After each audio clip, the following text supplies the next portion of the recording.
Malaysia జైల్లో మగ్గుతున్న నిర్మల్ జిల్లా వాసులను విడిపించేందుకు BRS ప్రయత్నాలు చేస్తోంది.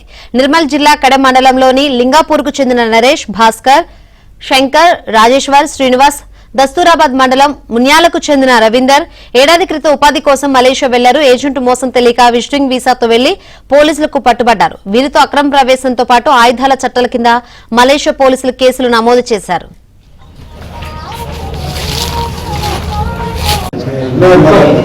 ముందే తీసుకొస్తాం. ఈ నెల ఏప్రిల్ 10 తారీఖు కొద్ది రోజుల క్రితం Khanapur BRS incharge Johnson Naik ను బాధిత కుటుంబ సభ్యులు కలిసి తమ గోడును వెళ్లబోసుకున్నారు. దీంతో జాన్సన్ నాయక్ స్వయంగా మలేషియా వెళ్లారు. అక్కడి జైల్లో మగ్గుతున్న వారితో ములాఖత్ అయ్యారు.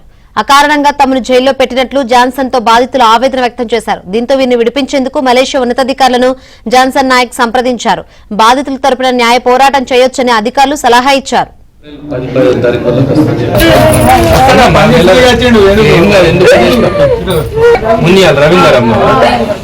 మంచిగా ఉన్నాడు. నిన్న కలిసినాము. మంచిగానే ఉన్నాడు. ఏం కాదు, మంచి ఆరోగ్యంగా ఉన్నాడు. చెప్పిండు మా అమ్మకు పరిశాన్ కాక అని చెప్పిండు. బీఆర్ఎస్ వర్కింగ్ ప్రెసిడెంట్ కేటీఆర్ తో మలేషియాలోని నిర్మల్ జిల్లా వాసుల గురించి జాన్సన్ నాయక్ చర్చించారు. కేటీఆర్ సొంత డబ్బులు సహకారంతో మలేషియాలో ప్రత్యేక న్యాయవాదులను ఏర్పాటు చేశారు. బాధితులను విడిపించేందుకు కృషి చేస్తున్నారు.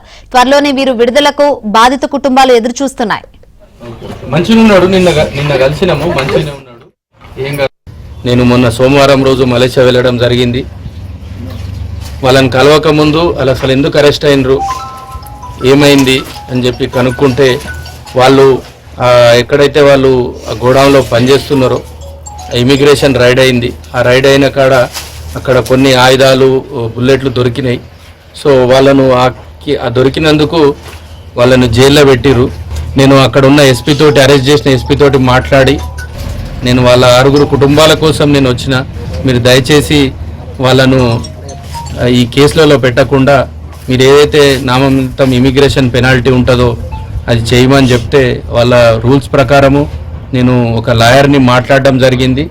ఆ లాయరు నిన్న వెళ్ళి వాళ్ళని జైల్లో కలిసినప్పుడు వాళ్ళకు మేము ఏమైపోతామో అన్న, మేము చచ్చిపోతాం, మా కుటుంబంని చూడమని అనుకున్నాము. కానీ నిన్ను చూసినాక మాకు కొద్దిగా భరోసా వచ్చిందన్న.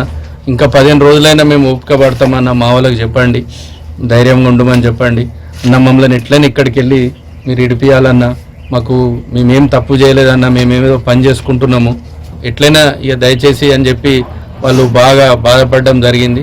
కేటీఆర్ గారి దృష్టికి కూడా తీసుకెళ్తే కేటీఆర్ గారు కూడా సపోర్ట్ చేస్తాం అని చెప్పారు. అక్కడ అధికారులతో కూడా అన్నగారు మాట్లాడిర్రు. అన్నగారు మాట్లాడినాక నేను వెళ్ళడం జరిగింది. ఖచ్చితంగా వీళ్ళకి భరోసా ఇస్తున్నా. ఒక 20 నుంచి 30 రోజుల లోపలనే వాళ్ళ కుటుంబంతో చేరుకుంటారు. చిన్న పిల్లలు ఉన్నారన్న, చాలా కష్టమవుతుంది. అసలు కరెక్ట్ లేదు, వాళ్ళు సాలరీస్ కూడా కరెక్ట్ పంపలేరు అనేసి మళ్ళీ అన్నని అడిగేసరికి అంటే సరే అమ్మ నేను ఖచ్చితంగా వెళ్ళేసి ఏదో ఒకటి తెలుసుకొని వస్తా అంటే అన్న వెళ్ళడం కూడా జరిగిన తర్వాత అక్కడ ఒక లాయర్ని పెట్టి ఏంది ఏం అనేసి అన్ని విచారించిన తర్వాత మా వాళ్ళని కలవడం కూడా జరిగింది. అక్కడ జరిగిన తర్వాత వాళ్ళ పరిస్థితి ఎంత ఘోరంగా ఉందంటే వాళ్ళు అన్నం చూసి అన్న మీద పడి ఏడ్చిండట. ఎట్లా అంటే ఘోరంగా అంటే చెప్పలేము అది. సో అంటే వాళ్ళ అందులో కూడా పేషెంట్స్ కూడా ఉన్నారు. ఎట్లా అంటే ఒకరు షుగర్ ఉన్నారు, ఒకరికి అదే ఎలర్జీ, అల్సరు అట్లా ఉన్నారు. అటువంటి వాళ్ళని అన్ననే డబ్బులు ఇచ్చి వాళ్ళకు మెడిసిన్ కూడా ఇప్పించిందట. సో కరెక్ట్ ఫుడ్ కూడా కరెక్ట్ లేదట. కొడుకున ఇంటికి రావాలి, పిల్లగాళ్ళు ఏడుతున్నారు, వాళ్ళు పిల్లగాళ్ళు బాగా ఏడుతున్నారు. నా కొడుకును ఇంటికి రావాలి.